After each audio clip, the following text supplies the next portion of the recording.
শুধু হক কথাটা উচ্চ স্বরে বলতে পারো না, অন্যায় দেখে বারুদ হয়ে জ্বলতে পারো না। কেমন মুসলমান তুমি একটু ভাবো না, তুমি মিসওয়াক করা ফজিলত তো জানো,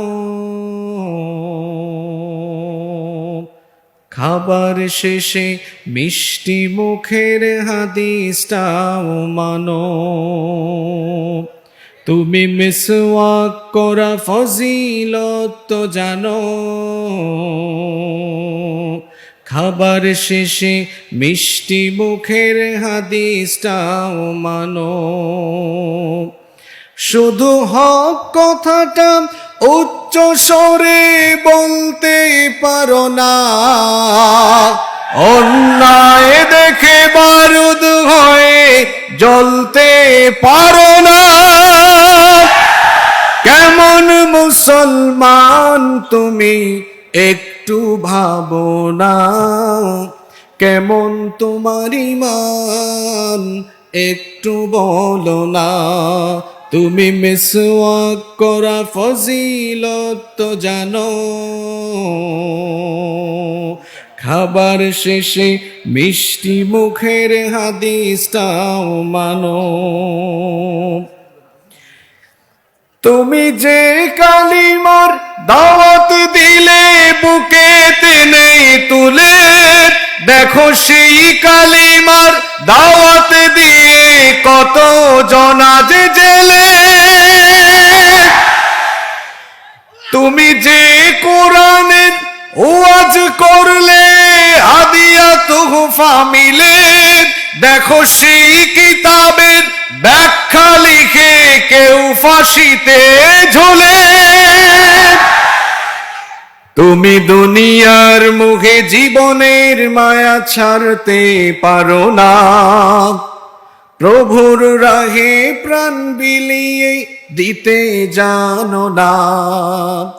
কেমন মুসলমান তুমি একটু ভাবো না, কেমন তোমার ঈমান একটু বলো না। তুমি মিসওয়াক করা ফজিলত তো জানো, খাবার শেষে মিষ্টি মুখের হাদিসটাও মানো। যারা দিবস জামিন যায় লড়ে যায় দিন কায়েমের তরে, তুমি তাদেরকেও জঙ্গি বলো বাতিলের সুর ধরে।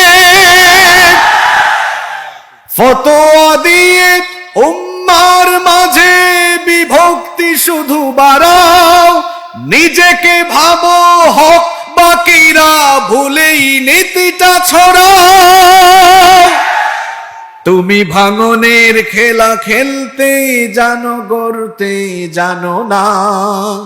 তুমি ভাঙনের খেলা খেলতে জানো, গড়তে জানো না। প্রভুর রজ্জু আঁকড়ে ধরে থাকতে জানো না।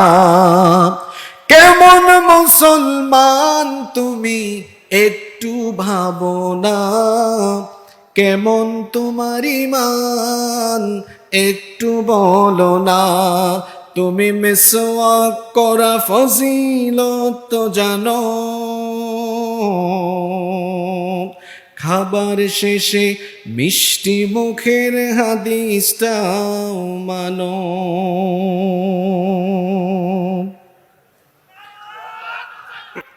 ভ্রাতৃত্বের এই বন্ধনকে মজবুত করে গোটা দুনিয়ার মুসলমানরা ইসলামের পতাকা তলে ঐক্যবদ্ধ থাকবে, এটি হচ্ছে আমাদের মহান রবের হুকুম। কোরআনুল কারীমের ৩ নম্বর সূরা, সূরা আলে ইমরান যদি আপনি পড়েন ১০৩ নম্বর আয়াতে আল্লাহ তাআলা বলেছেন, ওয়াতাসিমু বিহাবলিল্লাহি জামিআ। আল্লাহ তাআলা বলছেন তোমরা ঐক্যবদ্ধভাবে আল্লাহর দ্বীনের রজ্জুকে ধারণ করো, সকলেই ঐক্যবদ্ধ থাকো, ওয়ালা তাতাফাররাকু, খবরদার বিচ্ছিন্ন হয়ে যেও না, বিভক্ত হয়ে যেও না। কোরআনুল কারীমের 3 নম্বর সূরা, সূরা আলে ইমরানের 105 নম্বর আয়াতে রব্বুল আলামিন আরো সুন্দর করে আমাদেরকে বললেন এবং পাশাপাশি সতর্ক করলেন। আল্লাহ তাআলা বললেন, ওয়ালা তাকুনু কাল্লাযীনা তাফাররাকু ওয়াখতালাফু মিন বা'দি মা জাআহুমুল বায়্যিনাত ওয়া উলাইকা লাহুম আযাবুন আযীম। আল্লাহ তাআলা বলছেন, তোমরা তাদের মতো হয়ে যাও না যারা পারস্পরিক মতবিরোধ করে বিভক্ত হয়ে গিয়েছে, অর্থাৎ ইহুদি আর খ্রিস্টানদের মতো হয়ে যাও না। ইহুদি খ্রিস্টানরা যেভাবে দলে দলে বিভক্ত হয়েছে, তোমরা সেভাবে দলে দলে বিভক্ত হয়ে যেও না। আমাদেরকে যিনি সাবধান করলেন, গলার আওয়াজ বড় করে সবাই বলেন, তিনি কে? কোরআনুল কারীমের 6 নম্বর সূরা, সূরাতুল আনআমের 159 নম্বর আয়াতে রব্বুল আলামিন আমাদেরকে আরো সতর্ক করলেন, ইন্নাল্লাযীনা ফাররাকু দীনাহুম ওয়া কানু শিয়াআন লাস্তা মিনহুম ফি শাই'ইন ইন্নামা আমরুহুম ইলাল্লাহ সুম্মা ইউনাব্বিউহুম বিমা কানু ইয়াফআলুন। আল্লাহ তাআলা বলছেন, নিশ্চয়ই যারা তাদের দ্বীনকে বিচ্ছিন্ন করে দিয়েছে, দ্বীনকে যারা টুকরা টুকরা করে দিয়েছে, দ্বীনকে যারা টুকরা টুকরা করে দলে দলে ভাগ হয়ে গিয়েছে, ও নবী, তাদের ব্যাপারে আপনার এবং আপনার উম্মতের কোনো দায়িত্ব নাই। তাদের মতো আপনার উম্মত যেন হয়ে না যায়। আমাদের সবাইকে একই পতাকা তলে থাকার জন্য যিনি আদেশ দিয়েছেন, গলার আওয়াজ বড় করে সবাই বলেন, তিনি কে? এজন্য আপনি ঐক্যবদ্ধ থাকবেন, ঐক্যের বন্ধনকে ছিন্ন করবেন না। নাম্বার 2 নাম্বার, মুসলমান এজন্য ঐক্যবদ্ধ থাকবে, আল্লাহ তাআলা মুসলমানদেরকে যত বেসিক ইবাদা, মৌলিক যত ইবাদা দিয়েছেন, সকল ইবাদত দিয়ে আল্লাহ তাআলা ঐক্যবদ্ধ থাকারই শিক্ষা দিয়েছেন। আমাদেরকে যত মৌলিক ইবাদত দেওয়া হয়েছে, এই ইবাদতগুলো আমাদেরকে ঐক্যের শিক্ষা দেয়। ইসলামের সবচাইতে বড় এবং গুরুত্বপূর্ণ ইবাদত হলো সালাত। আস-সালাতু হিয়া রাসুল ইবাদা, সালাত হচ্ছে ইবাদতের মাথা। এই সালাত আমরা যখন আদায় করি, একা একা আদায় করি না, কারণ সালাতকে একা একা ফরজ করে হয় না, একা একা ফরজ করা হয় নাই। এই নামাজ যখন আপনি আদায় করবেন, ঐক্যবদ্ধ হয়ে পাশাপাশি কাছাকাছি দাঁড়িয়ে কাঁধে কাঁধ লাগিয়ে আদায় করতে হবে। হুকুমটা কার? এজন্য আল্লাহ কোরআনুল কারীমে বলেছেন, ওয়া আকিমুস সালাতা ওয়া আতুজ যাকাতা ওয়ারকাউ মা'আর রাকিঈন। আর সালাত কায়েম করো এবং যাকাত দাও এবং রুকুকারীদের সঙ্গে এসে রুকু করো।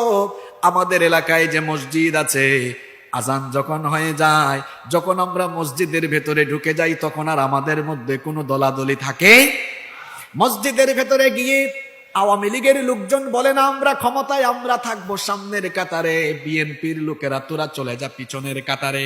এমন কথা কি কেউ কখনো বলে নাকি? দেখা যায় আওয়ামী লীগের পাশে বিএনপি, বিএনপির পাশে জাতীয় পার্টি, কৌমির পাশে আলিয়ার ভাই, আলিয়ার পাশে হেফাজতের ভাই, চরমুনাইয়ের ভাই, তাবলিগের ভাই। দেখা যায় মসজিদের ভেতরে ঢুকে যাওয়ার পরে আমাদের মধ্যে আর কোনো দলাদলি। কি সুন্দর করে আমরা সেখানে দাঁড়িয়ে যাই, সাদার পাশে কালো, লম্বার পাশে খাটো, চিকনের পাশে মোটা। কি সুন্দর এক দৃশ্য জামাতের সময়ে দেখা যায়। আমরা যারা বাইতুল্লাহ গিয়েছি, যারা আমরা মসজিদুল হারাম এবং মসজিদে নববীতে সালাত আদায়ের সুযোগ পেয়েছি, সেখানে এই চিত্র আমরা দেখেছি। কিছু মানুষ তাওয়াফ করছে বাইতুল্লাহর চতুর্দিকে, কিছু মানুষ আছে সাফা মারওয়ার মধ্যে সাই করছে, কিছু মানুষ আছে আবার হারামের এক কোণায় বসে কোরআনের তেলাওয়াত করছে, কিছু মানুষ আছে আবার তাসবিহ জপছে, জিকির করছে। কিন্তু যখন ইমাম সাহেব নামাজের জন্য দাঁড়িয়ে যান, আর যখন মুয়াজ্জিন সাহেব একামত দেয়, দেখা যায় চতুর্দিক থেকে মানুষগুলো এসে পাশাপাশি কাছাকাছি কাঁধে কাঁধ লাগিয়ে জামাতের সময় একতাবদ্ধ হয়ে দাঁড়িয়ে যায়। মসজিদের ভেতরে ঐক্যের যে সুন্দর দৃশ্য দেখা যায়, মসজিদের বাহিরে আমরা যদি রেশারেশি ঠেলাঠেলি দলাদলি বাদ দিয়ে ঐক্যবদ্ধ থাকতে পারতাম, দুনিয়ার কাফের আর মুশরিকরা মুসলমানদের বিরুদ্ধে অ্যাকশন নেওয়ার সাহস কোনোদিনও পেত না। মসজিদের ভেতরে আমাদের যে ঐক্যের নজির আমরা দেখি, এই ঐক্যের নজিরটা যদি বাহিরে দেখা যেত, তাহলে দুনিয়ার কাফের কুফফাররা ঐক্যবদ্ধ হয়ে ফিলিস্তিনিদেরকে পিষে ফেলার সাহসও করতে পারত না। যদি মসজিদের ভেতরের ঐক্যের এই সুন্দর প্রক্রিয়া এটা যদি মসজিদের বাহিরে থাকতো, তাহলে কোরআনের দাঈদের হাতে হাত করে পড়ানোর দুঃসাহস কারো হতো না। মসজিদের ভেতরের ঐক্য বাহিরে আছে, তো আপনি নামাজ দিয়ে কি বুঝলেন? নামাজ তো আল্লাহ আপনাকে সাজদা দেওয়ার জন্য দেন নাই। এটা শুধু আনুষ্ঠানিক ইবাদত নয়, নামাজ হলো একটা প্রশিক্ষণের নাম, জীবন পরিচালনার প্রশিক্ষণ। এই নামাজের ভেতরে আছে না নাই?